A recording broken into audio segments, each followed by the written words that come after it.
Good morning, and welcome to Math Strategies for Students with Cognitive Disabilities. We are excited to have Ms. Mo Chi, Educational Specialist for the Adapted Curriculum Team in the Office of Special Education Instruction, here with us today. I will now turn it over to her. Thank you.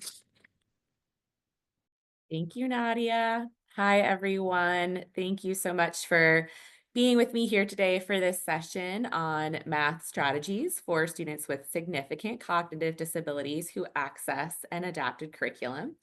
As Nadia said, I am on the adapted curriculum team in FCPS, and I have had the pleasure of working for this county for about 20 years now. And about a decade of that time was spent in the classroom working with students in an IDS program. So working with students with intellectual disabilities and severe intellectual disabilities.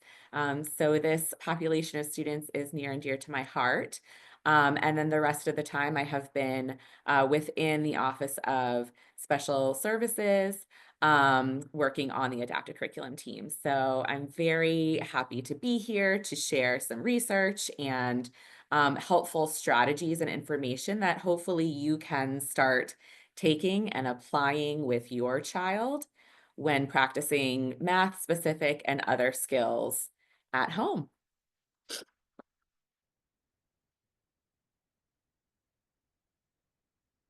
So before we get started, I just want to share a little bit of the accessibility features within Zoom if you're not aware of them already.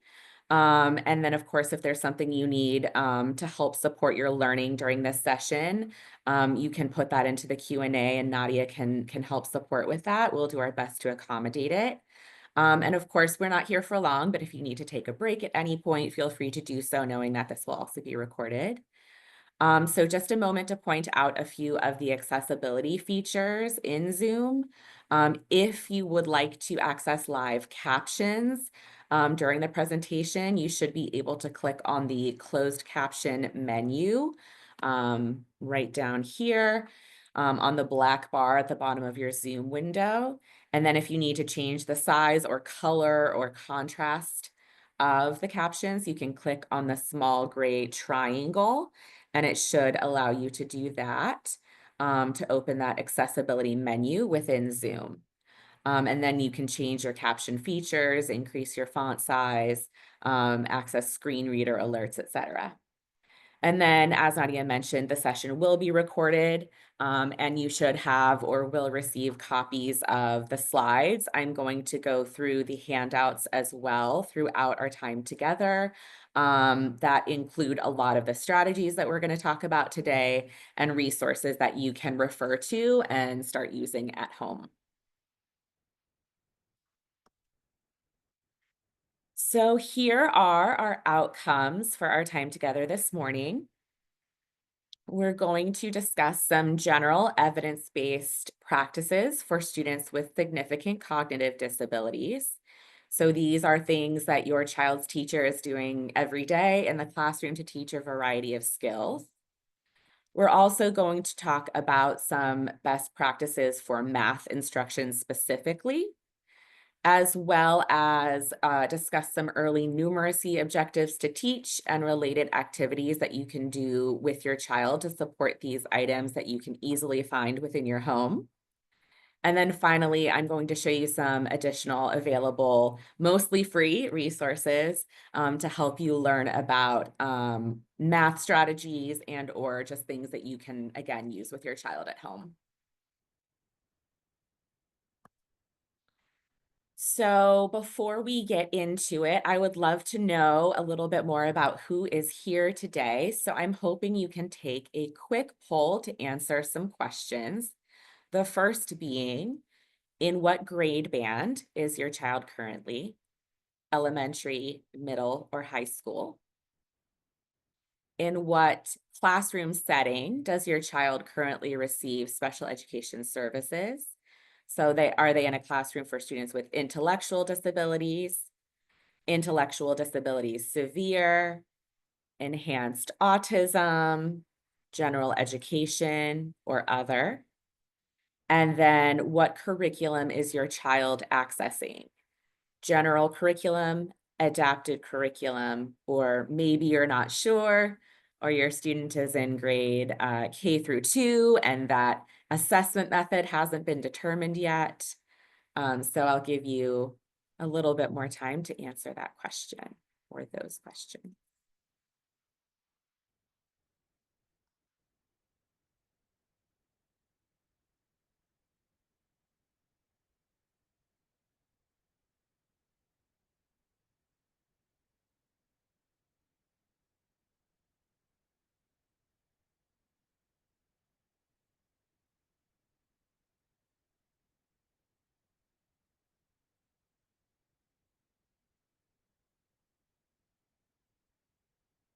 Okay. So it looks like, wow, we're 100% elementary, it appears. And then in terms of settings, we have quite a mix. Some students who are in our IDS programs here in the county or enhanced autism, some in general education, um, other, maybe if there are students in secondary, there shouldn't be any students in secondary, they would be in a Cat B program and kind of a mix of students accessing general education and adapted curriculum. Okay. Thank you so much for sharing that information. Um, just to give a little bit more of a definition of who we are referring to when we are talking about students with significant cognitive disabilities. We are talking about students who are accessing the alternate assessment program. In Virginia, that's known as the VAP, or the Virginia Alternate Assessment Program. So these are students who are not accessing the general curriculum typically, but an adapted curriculum.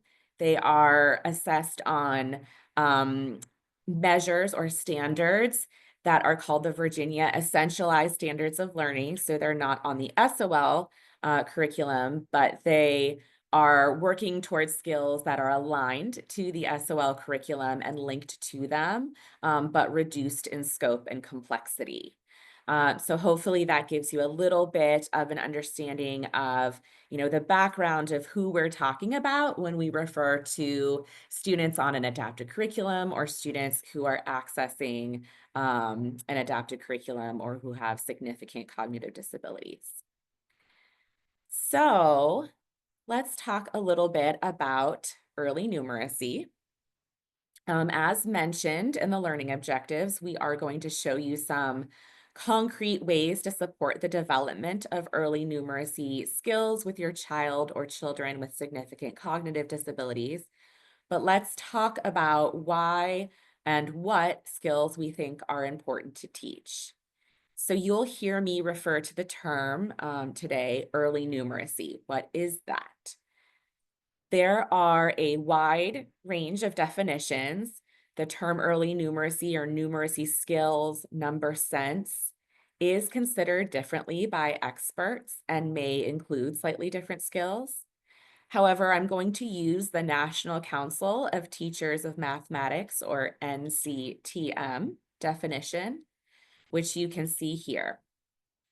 So the NCTM defines number sense as individuals' ability to understand the numbers and operations and use these concepts and strategies to make judgments for more complex problem solving.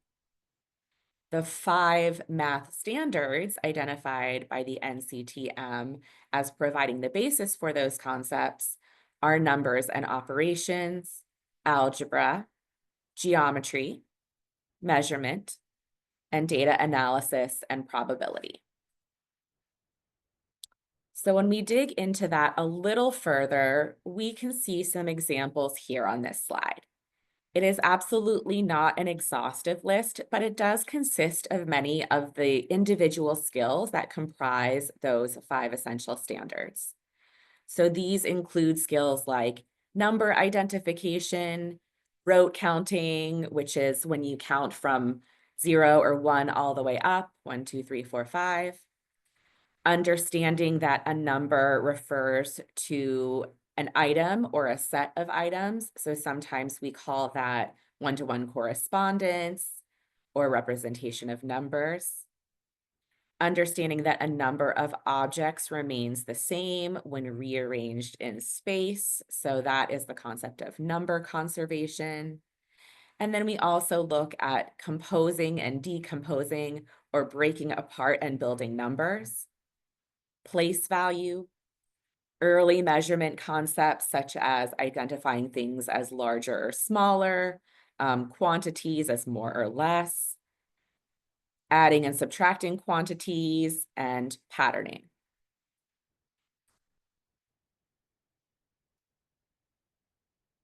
So, why is it important to teach early numeracy skills to all students, but especially students with significant cognitive disabilities? Well, we know that the National Council for Teachers of Mathematics stresses the importance of all students having mathematical competence and the ability to use math in everyday life. So the math standards that they have singled out as important to teach are those that they say provide significantly enhanced opportunities and options for shaping students' lives. We know that early numeracy skills build the foundation in understanding mathematics. So for most children, mathematical thinking and reasoning develop in infancy, and they grow extensively, especially during those first 5 years of life. So we see infants and preschool age students demonstrating some really complex mathematical skills, patterning, exploring shapes, comparing sizes, counting objects. So most students go, into kindergarten with some of those early numeracy skills already. However, we know that when children are young, they especially need the opportunity to develop competence in numeracy because possession of those early numeracy skills is really going to be indicative of math success in later years for all children and all students. While many early numeracy skills do develop before children have any type of formal schooling, some children may not have these critical skills due to a variety of reasons. So it could be due to lack of experiences or exposure within their environment. It could be cultural, due to education, and or because of slow developmental progressions, which is really going to be the case with our students with the most significant cognitive disabilities. So for these children, more intensive interventions are needed to explicitly teach lacking early numeracy skills, beginning in kindergarten or even in preschool, and extending through elementary and secondary schooling. So the math curriculum programs that we use in Fairfax County Public Schools really do provide those intensive interventions by combining math skills from early childhood mathematics research, plus general evidence-based teaching practices for students with significant cognitive disabilities. So when I refer to evidence-based practices, I'm talking about specific ways of teaching that have been shown and proven to have a positive effect on student outcomes and are backed by research. So we know these things work. They have been researched for years, and then we see them in application in our classroom. So what we're going to do now is talk a little bit more in depth about those specific strategies and practices that can apply to students with significant cognitive disabilities, really students who maybe have milder disabilities or even who are just accessing the general education curriculum and are typical learners, um, and really are things that we can use to teach a variety of skills, not just math-related skills. So this slide highlights some strategies to consider when putting instructional practices in place with our children with really extensive needs. We're going to look at each of these in depth, starting with the type of response that a child might give us, the concept of model lead test, the use of time delay procedures, implementation of wait time, and consideration of prompting levels. So let's go into these now. So a really, really important first step before beginning instruction, and something that teachers do on a regular basis, is identify or attempt to identify a child's most reliable response mode. So for example, when we are looking at students with significant cognitive disabilities, we know that about 70% of this population does not have vocal speech. So they're not going to be able to communicate in exactly the same ways as a typical learner. So we need to identify how they are going to communicate with us and communicate their understanding of the concepts that we're teaching. So a child who does not have vocal speech and maybe has limited or no movement in their arms or their head, we might consider something like eye gaze. So we would provide a child with response options in visual or written form in a manner that allows them to use their eyes to indicate their response. So sometimes this might be 2 choices or 3 choices or more, depending on the child's skills. Of course, this would require the child to have good vision, the ability to clearly look towards a choice that's placed in their visual field. But this can be a really effective way to identify what a student knows and allow them to communicate basic wants and needs. Meanwhile, you might have another child who does not have difficulty with that fine motor or gross motor control, but who still struggles to express themselves verbally, in which case that child might use a point, touch, or grab response, where again, we're going to provide a field of choices, preferably more than 2, for the child to be able to respond to. So if we ask them a question, they might be able to point to the answer. And some students might even use something like a communication board, which is lower tech, but provides a variety of different visuals or words for them to be able to point to communicate and make responses. And then again, you might have a child who is unable to express themselves verbally or vocally, but they are able to use an assistive technology device, and use that to really provide that expressive response.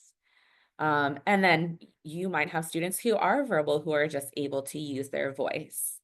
So again, that is not an exhaustive list, but those are some really common strategies and or ways that we might have a student provide their understanding or response to the types of skills that we're asking. Children may also use a combination of any of these 3 methods. So they might use more multimodal communication. For example, a child who is just learning how to use an assistive technology device and may still be receiving instruction in how to manage the mechanics and logistics of using that device might still use a point or touch response outside of the device to respond to academic tasks. Or a child who maybe has limited physical abilities might be working on moving their arm or their hand in the direction of their response, but might rely on using eye gaze for a quicker or more purposeful response as they're building their strength and their motor planning. So think about, and if you feel comfortable sharing over the microphone, um, how your child best communicates their wants and needs with you and their teachers. So I'll give you a couple seconds just to think about what that looks like for you at home.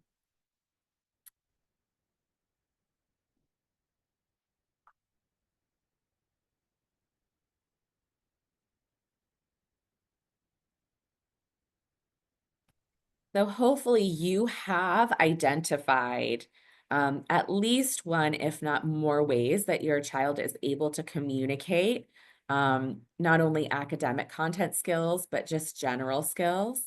Latifa, yes, feel free to share.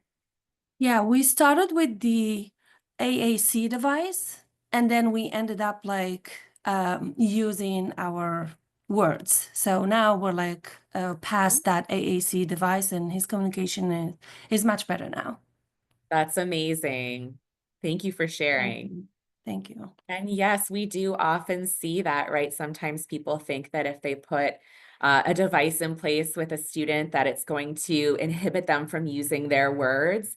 But that is not always the case. And sometimes we see that it can actually help improve those verbal abilities. So I appreciate that perspective. It is a fluid process.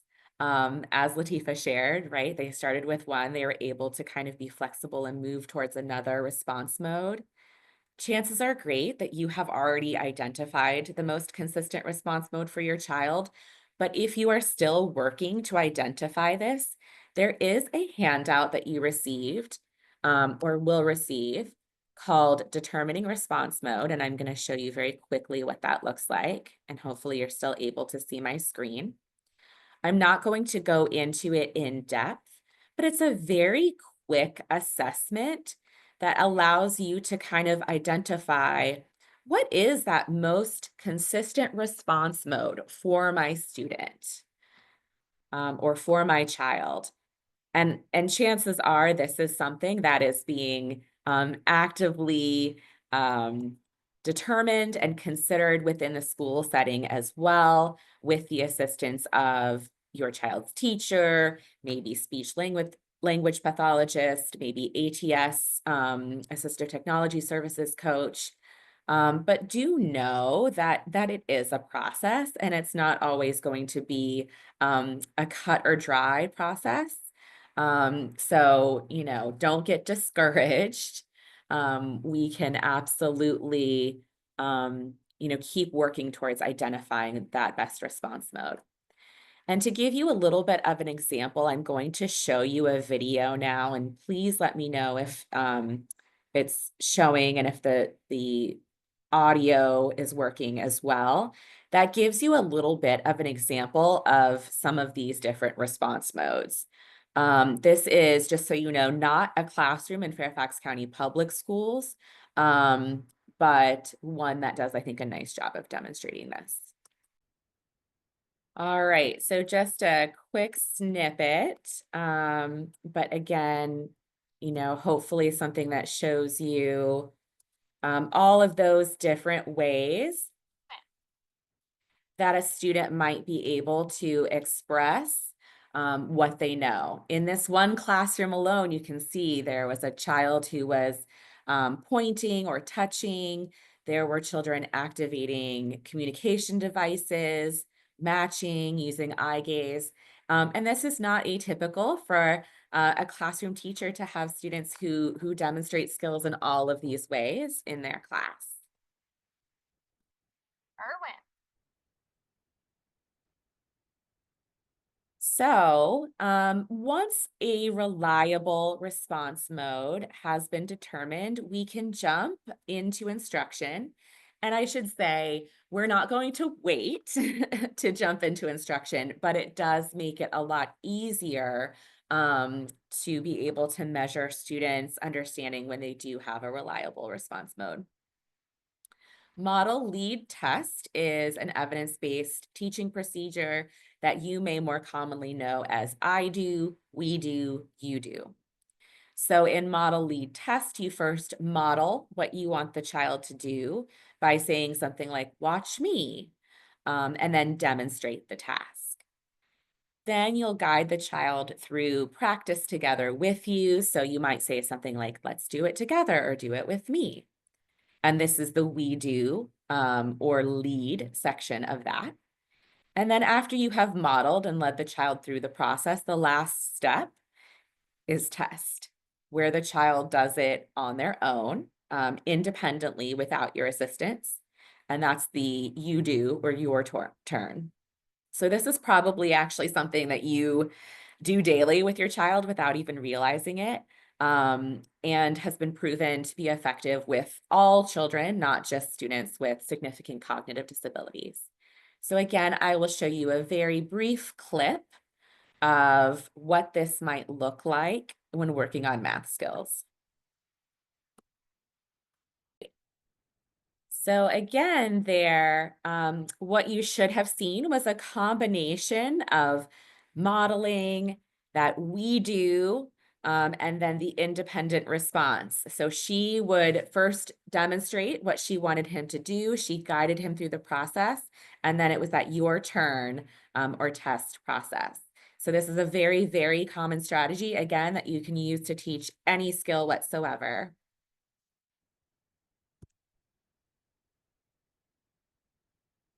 Another similar yet highly effective procedure is called time delay. So time delay is a method of very systematically providing prompts and then fading those prompts away. Using time delay has been proven to reduce errors and increase success. So when we are teaching a new skill, we are going to start with what we call a 0-second delay. When using a 0-second delay, we are going to give a direction and then we're going to immediately point to or prompt in some way the correct response. So for example, if we are teaching a child to identify any of these mathematical operations, and we want the child to identify the plus sign, we would say, point to plus, and provide that prompt immediately once we give that direction. It's called a 0-second time delay because there are literally 0 seconds between when you give your direction and when you provide the prompt to the correct answer. You may also have heard of this as errorless learning, and that means that there's really no chance for the child to respond incorrectly. And it's a really simple yet effective first step in instruction.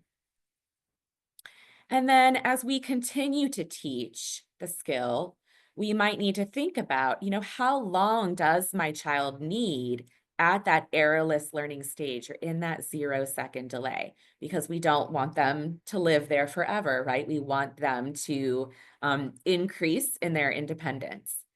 So this is going to depend very heavily on each child's individual rate of learning. And research does tell us that children with severe disabilities often need 60 or more repetitions of a skill to learn a concept. So we may have some children who are at a 0-second delay for a particular skill for quite some time. So because though we don't want children to be at that errorless learning stage forever, we want them to increase in independent and correct responses, we would move on to a 3 to 5-second delay.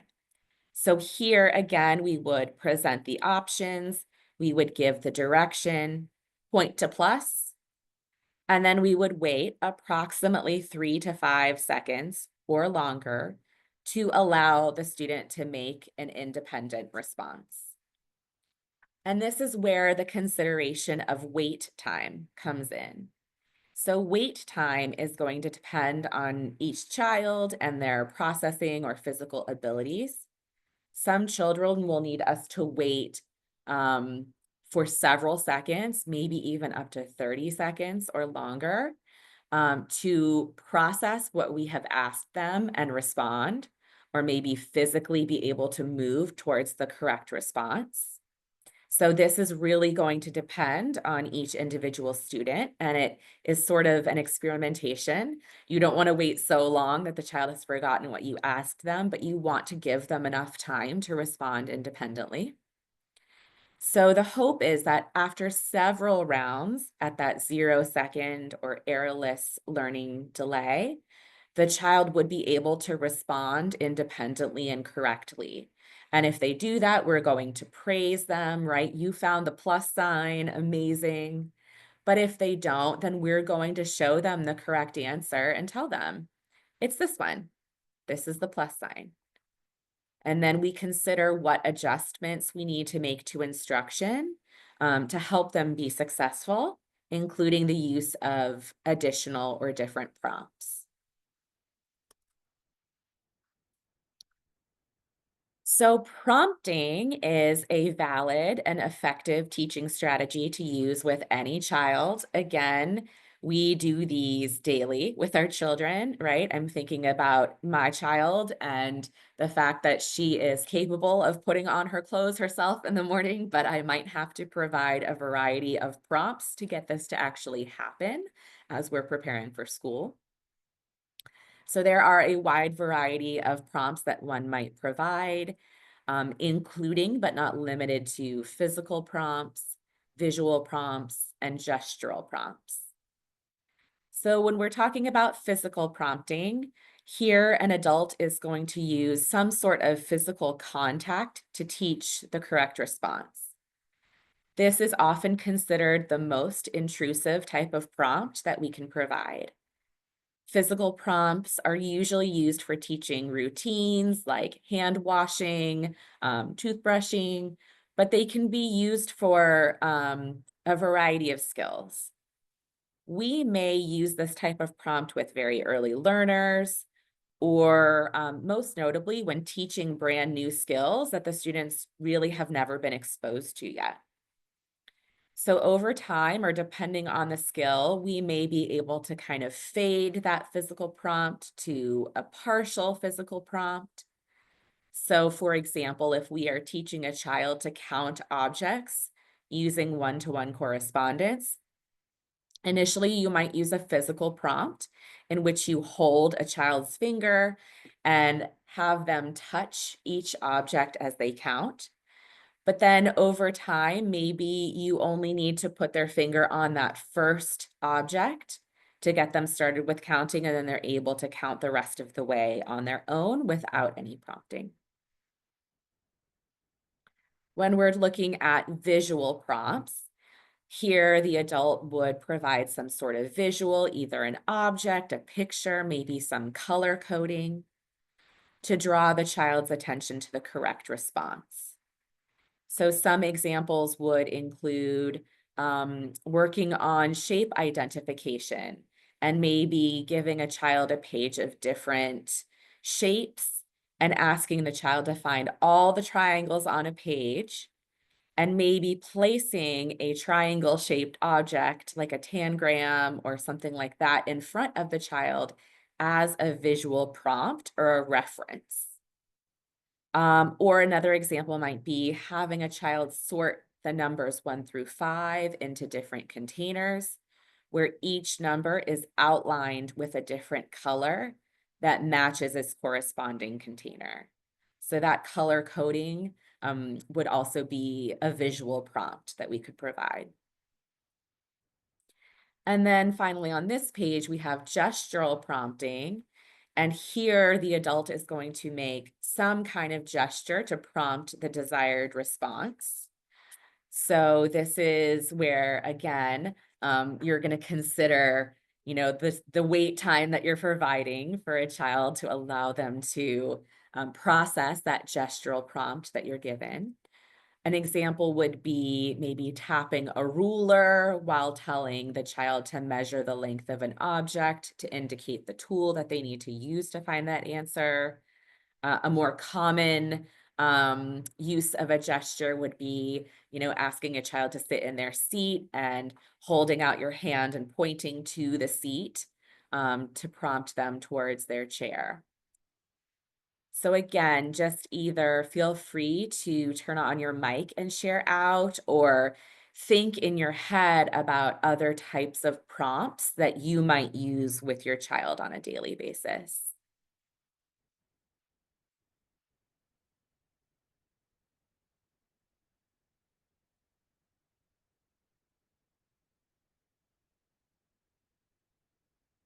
All right, so there are a variety of prompts that we can use. And I have provided you a resource in your participant guide again, or in your handouts rather, that walks you through different prompting strategies that you might use. Here we go. It's on the last one. So here is a list of different prompts that you could use depending on what type of skill you are working with your child on.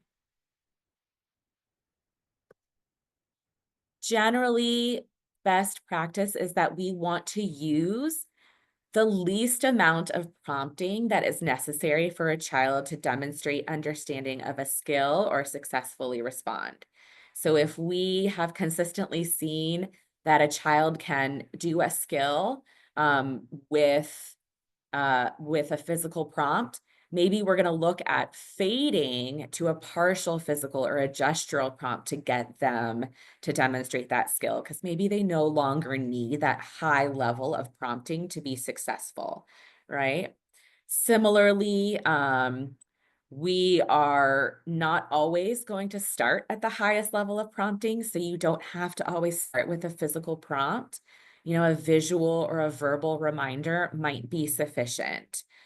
So we really want to maximize the instructional time we have with our children by using the appropriate type of prompt, depending on what we've observed of our child's ability to demonstrate that skill.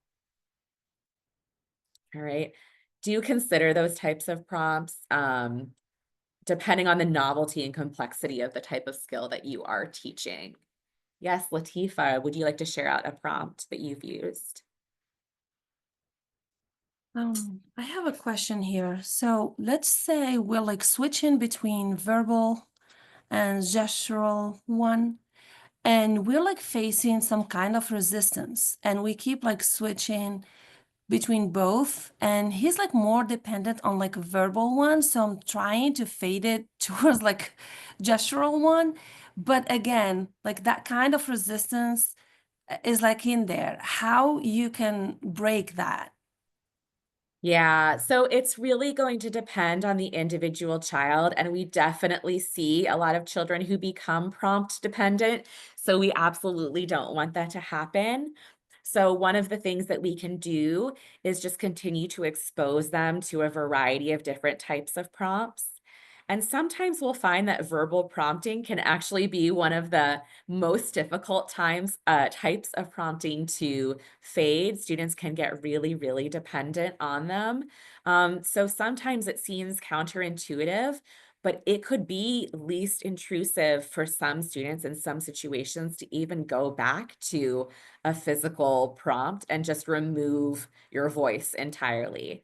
So, you know, of course, I don't know your child and all of the logistics involved, and that's a great conversation to have with your child's teacher to identify what kind of strategies they put in place at school. But it is definitely nuanced, and there are a lot of things to consider, and that's not atypical at all. Gotcha. Thank you. Thank you. So we've talked about a lot of different strategies off the bat that you can use to teach any skill, right? So the takeaway from that are these questions that you're going to kind of ask yourself as you're practicing different skills at home. How does my child communicate or respond the best? Is it pointing, maybe grabbing items or touching them or pulling them off of a response board or a Velcro chart? Is it turning their head using assistive technology, typing responses or saying it? You're also going to ask, you know, am I taking the time to model skills for my child before I expect them to do something independently? Again, sometimes things need to be very explicitly taught in a way that we don't anticipate is really required. And sometimes you're going to be at that we do stage for quite a long time before your students are able to move into more independent responses or that you do stage. With what skills might I need to use time delay procedures to teach? So how much time does my child need at a 0-second delay or errorless learning? before they're ready to show more independent responses. How much wait time does my child need to process my question before they physically respond?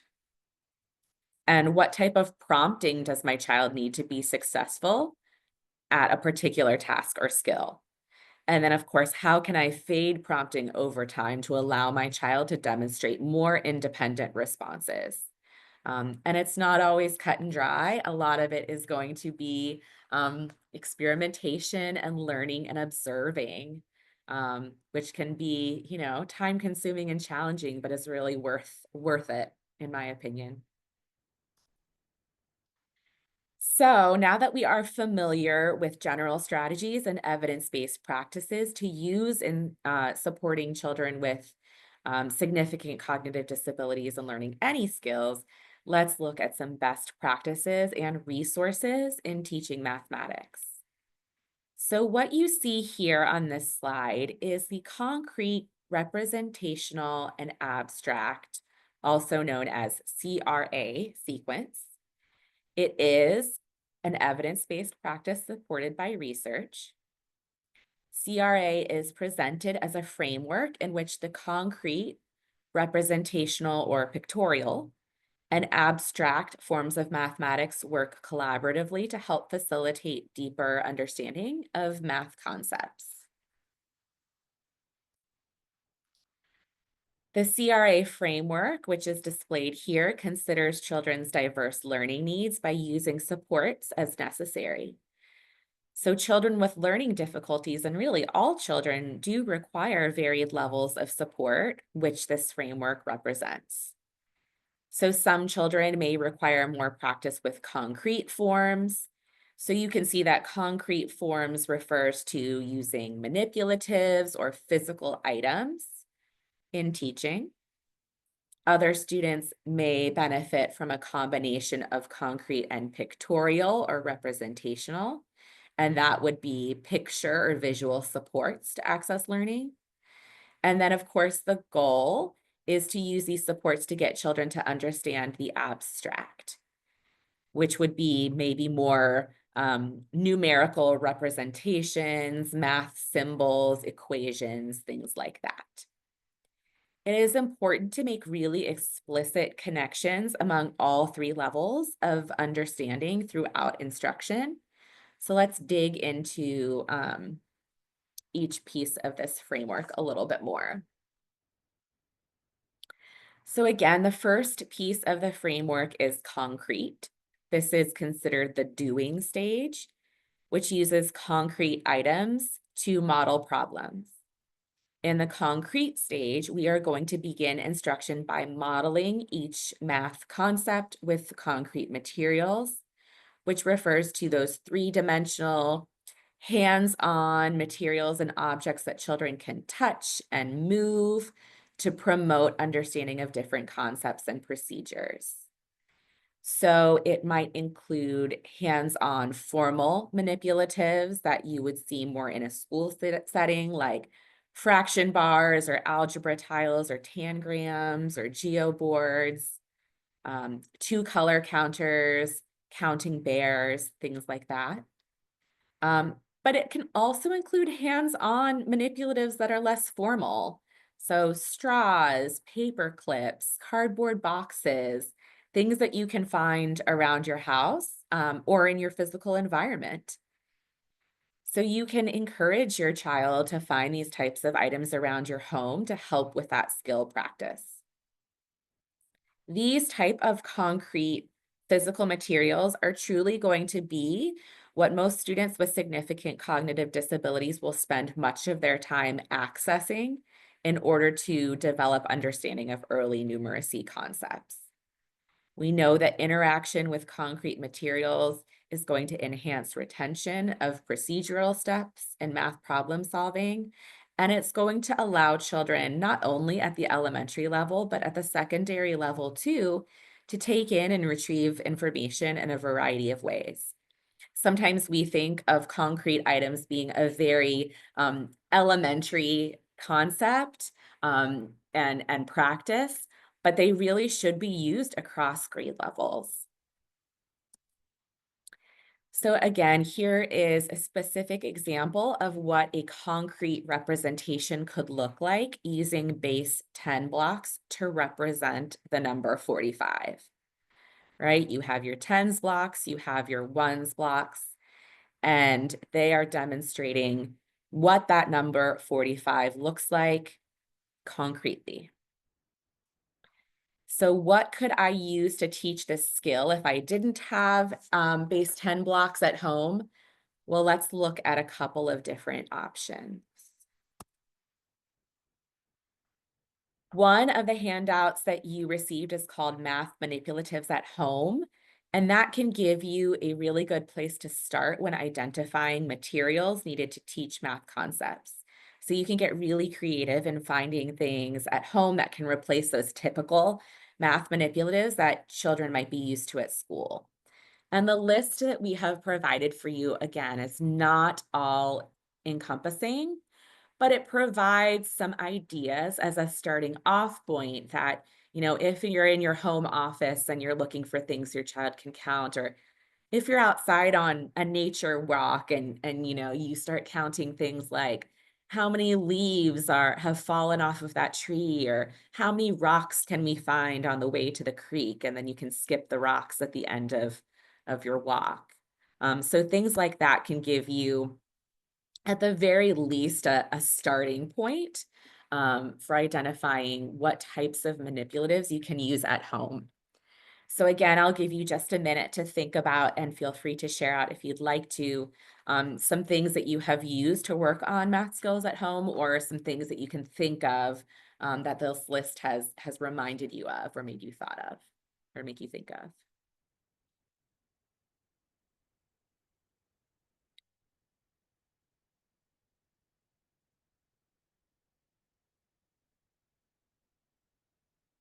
All right. Moving on, the next piece of the framework is the representational or pictorial. And this is sometimes referred to as the seeing stage.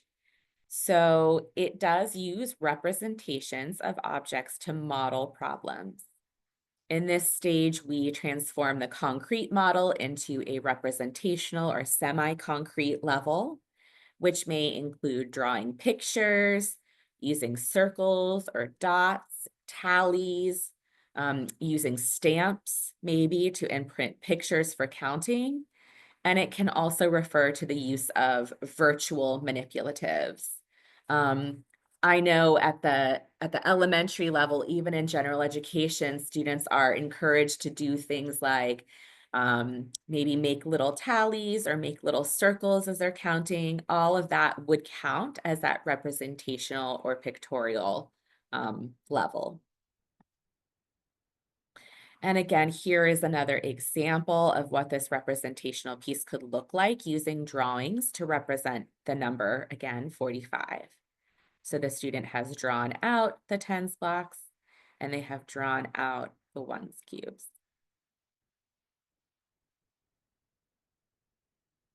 Yes, Latifa. Sorry, I have a quick question. Mhm. How about using fingers?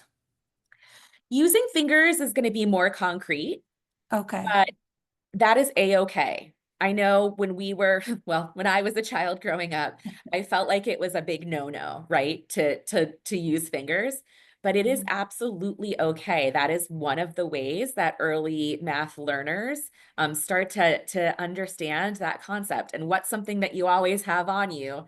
You're a little bit inhibited once you get past 10, but by then students are usually able to learn some additional strategies in order to demonstrate their knowledge. Perfect. Thank you. Thank you. Oh yeah, I know my first grader still uses her fingers all the time, and that is okay. So I include a couple of different resources in your handouts, and I'm going to pull one of them up briefly now. So let me show you where you can locate this.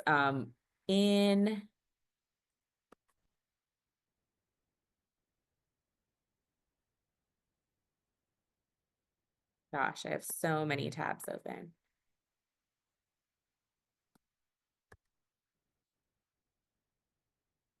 Here we go. think it's at the bottom of this.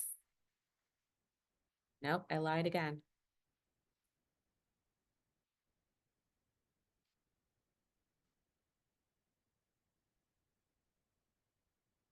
Here we go. It's in the document called FRC Training Math Definitions and Resources. So one of them here is the National Library of Virtual Manipulatives. And this has a really, really great library that contains activities and virtual manipulatives for students in K through 12.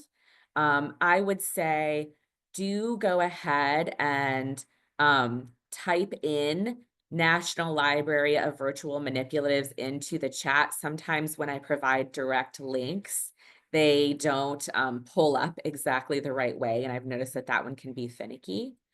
Another one is just a compilation of websites that you can see here that offers a ton of virtual manipulatives in one place. So for example, if I click on this one and I see counting bears, I can pull up these counters and drag them wherever I need to teach, how to count or something like that.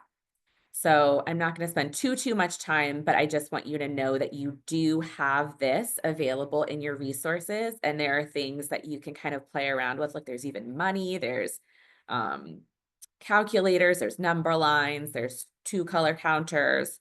So lots of really great resources that are free that you can use to practice particular math skills with your child at home. And then of course you have your abstract piece of the framework, and this is that symbolic stage. Sometimes our children are not going to get to this stage, and that's okay, but we want to make sure that whenever we are representing something concretely or pictorially, we always show that abstract model, at least off to the side as well, to help make that connection. But this is going to be any use of numbers, notations, words, math operations. And once students have an understanding of that concrete and representational level, they're usually, but not always, able to move on to that more abstract. So again, here is really what abstract looks like in the sense of this example. All of those things we looked at equal the number 45, right? So overall, CRA methods are going to provide an opportunity for increased interaction with content, increased frequency of response for all children, and it can be implemented at all grade levels, individually, in small groups and large groups, provided that children are given multiple opportunities for practice and demonstration in order to achieve mastery of that mathematical concept. And again, for your reference, you do have physical examples of what that looks like here for you. It talks about all of that in your handout. That includes different math resources on the second page. Okay, and there's even a great article that you can read from the Pennsylvania Training and Technical Assistance Network if you want a little bit more information on what that looks like. Okay. And then one other thing that I want to show you before we dig into a couple of resources, then we get to the Q&A. What you see here are called math start books. So another great strategy is to embed the use of story-based lessons into math instruction, or just to use read alouds to help build context around math concepts. So math stories can help to create a theme to introduce any type of numeracy concept. And they also provide an opportunity for students to develop an awareness of math around them in everyday life, because it is everywhere and we use it all day, every day. And then, of course, they're a great way for students who are really into stories to build and maintain engagement in math instruction. So here you can see some examples of math stories in Math Start books. And I have included a link to the Math Start website in your handouts. These books are not free, but if you go into their website and you click around in it, it does provide you with a variety of different activities that you can do based on the particular theme that you are working on. So let me see if it allows me in there. So if I go to free activities, once I get into the Math Start site, it will link you to specific activities that go with each of the books. So if I'm working on comparing sizes and I'm using the book Best Bug Parade, it will give you a whole bunch of activities that you can do with your child at home to build on those skills. So even if you don't have this book, but you just want to work on comparing sizes, you can do that.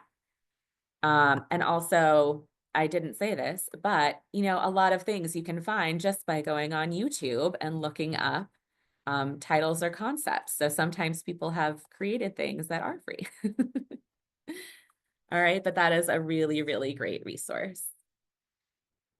And then finally, I'm just going to walk you through a couple of additional resources that you have in your handouts. Again, starting with a document that highlights the early numeracy skills that we have talked about.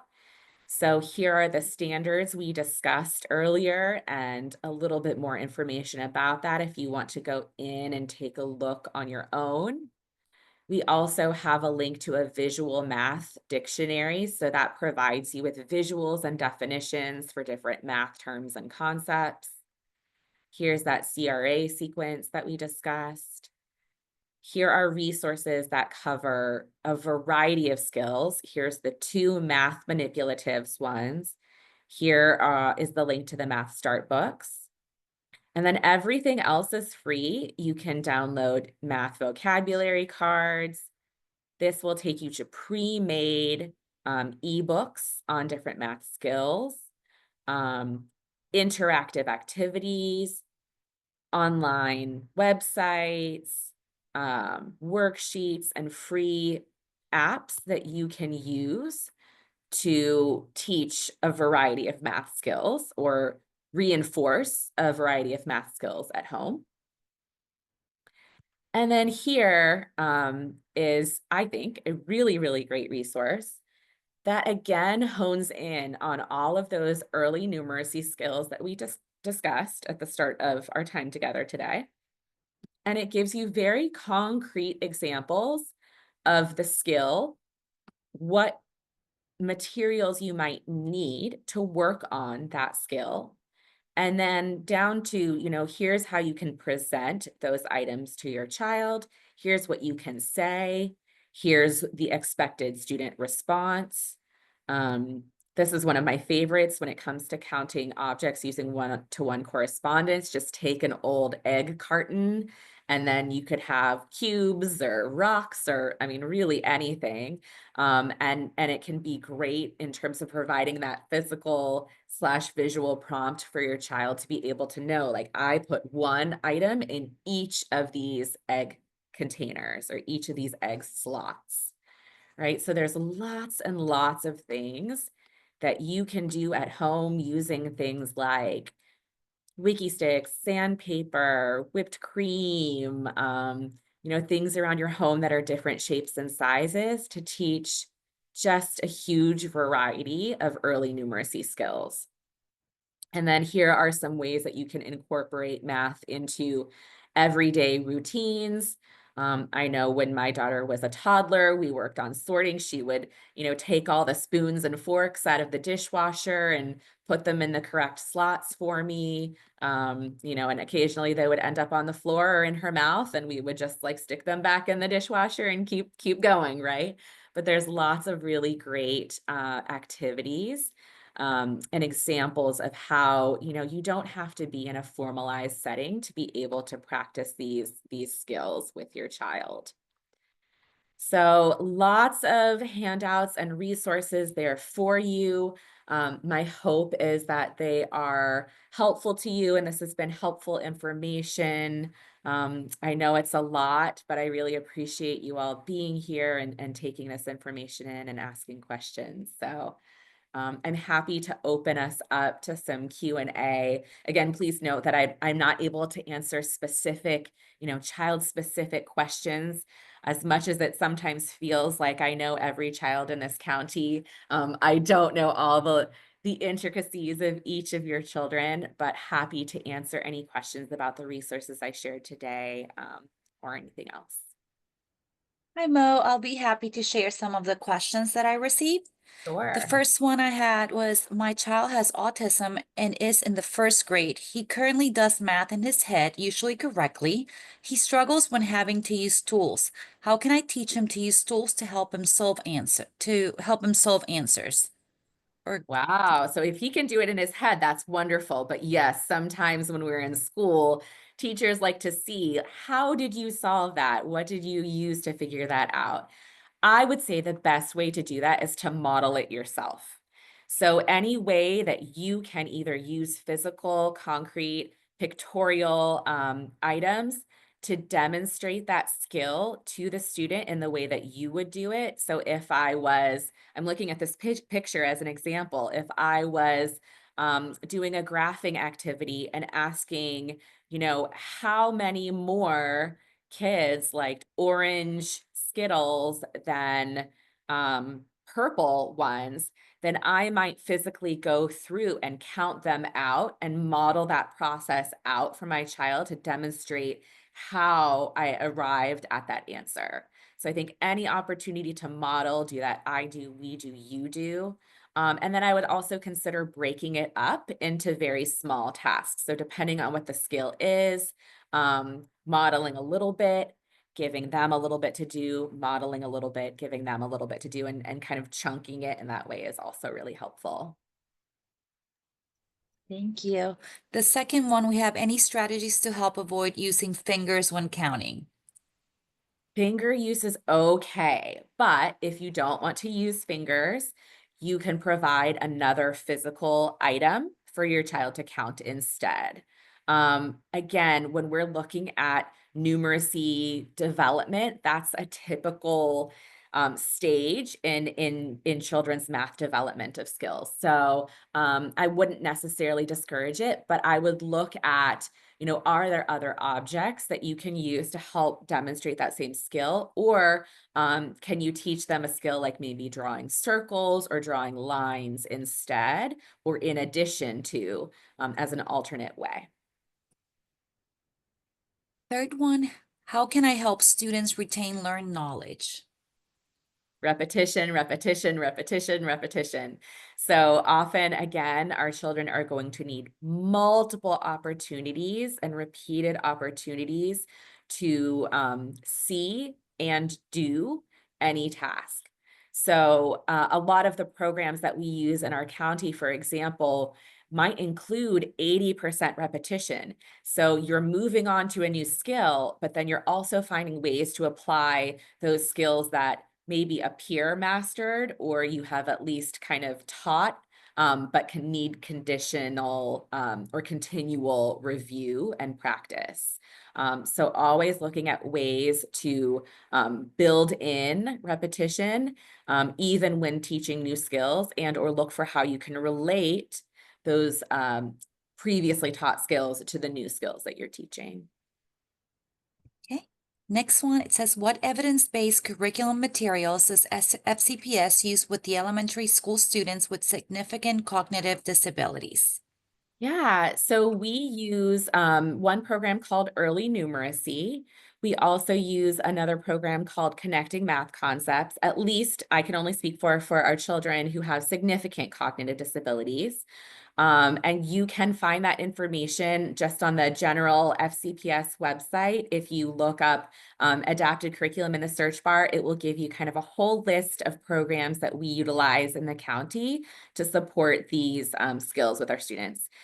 At the secondary level, we use some additional and slightly different programs, but you can find all that information on the general page.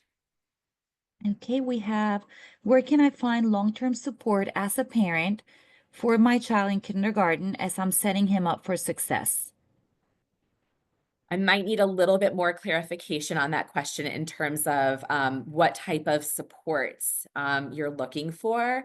But I do know that the Family Resource Center is a wonderful resource and provides a variety of supports and can guide you towards some additional outside supports. I know also just continuing to have that open communication with your child's teacher and the child's school. Sometimes, it can be a matter of reaching out to the school social worker or school psychologist or other supports within building, additional related service providers to get the support that you need. And all of those people are provided at each of the elementary and secondary levels within a school building that can work to support your child. So maybe reaching out to the IEP team or even your child's teacher more informally to have some of those conversations can be really helpful. Thank you. And then the last one we have right now is, how do I know if my child actually understands early numerical skills if nonverbal? I'm wondering if he just is remembering answers or patterns. Yeah. So we did not speak at all about generalization today, but that is a huge factor when you are looking at, has my student really mastered or has my child really mastered a skill? So when we're looking at generalizing a skill, we want to think about, can the child demonstrate it in a different setting? Can they demonstrate it with different people? Can they demonstrate it with different materials or objects? And if they can, then you can have a pretty good idea that they have mastered a skill. But if you're seeing that they can only do it with one person, or maybe they can only do it when you use a very specific set of materials, that's where you need to keep the skill the same, but start to differentiate maybe the materials that you're using in order to teach that skill, so that it doesn't become just a rote thing that you can tell that there's really not an in-depth understanding of that skill. So yes, great question. Thank you so much. I was also thinking the same thing. My son loves to play like a game where it'll ask like how many is, whatever, and he'll always answer correctly, but it makes me wonder if he's just remembered the answer. So I'll definitely use like different materials and stuff like that and see if we're still getting correct answers and so forth. Thank you so much, Absolutely. Miss. I appreciate Yes, it. so common. We got another question. It says, for high functioning kids with autism and ADHD, is there any placement in FCPS that is between the EAC and the general education? That is a great question. That would be more of like a setting conversation that I would have with your child's IEP team. You could also consider reaching out to the procedural support liaison who supports your building, to have some of those conversations if you think that maybe your child might not be in the correct setting, or and really, like, it's not an all or nothing. All students should have access to the continuum of services and to the general education environment as appropriate. So, really have those conversations with the school team about what supports are going to be and settings are going to be most appropriate for your child. We don't have any more questions at this time. I will ask the participants if there's any other questions that come to mind. If not, that will be the end of our webinar. So I'll give you a few seconds just in case someone's typing, and then we'll take it from there. Oh, we got another one. Oh, it says thank you. Oh, great. You're welcome.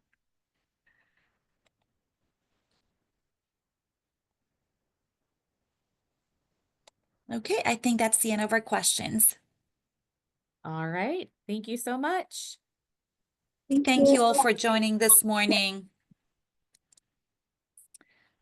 We appreciate all the participants, and as we said in the beginning, we will be sending the link for the recording early next week, and I will resend the materials as well. one more time. So I hope everyone has a wonderful weekend. Bye, thank you.